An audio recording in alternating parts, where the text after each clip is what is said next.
অনেক সময় দেখা যায় যে পিডিএফ বা ইমেজ অ্যাডোবি ফটোশপ ওপেন হচ্ছে না, তার জন্য একটি বিষয়, যেমন আমি একটি পিডিএফ ফাইল ওপেন করবো। এই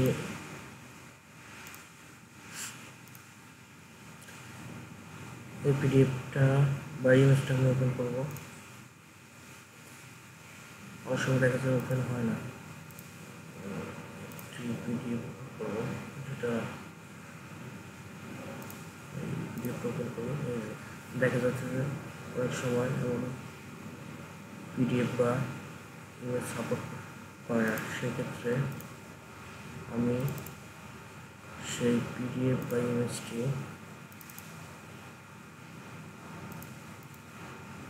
সিলেক্ট করে এডিট করে পুনরায় সেভ করব।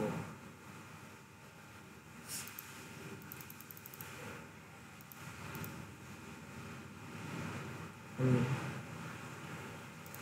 সেভ করলাম। এবার আমি দেখব যে সেটা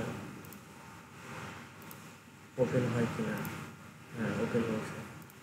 এবার আমি যদি কোনো কিছু রিমুভ করতে চাই, লেখা রিমুভ করতে চাই, তাহলে বক্সটি সিলেক্ট করে, সার্কেলটি সিলেক্ট করে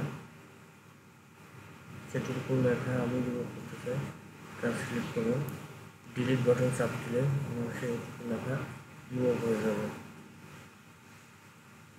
এবং সেখানে যদি আমি কোনো কিছু লিখতে চাই, টি সিলেক্ট করে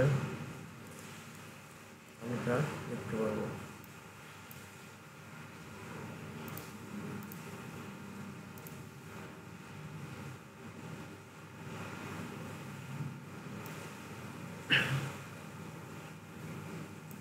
ছোটো নামটি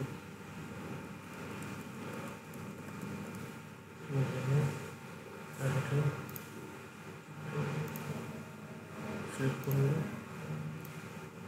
লেখাটি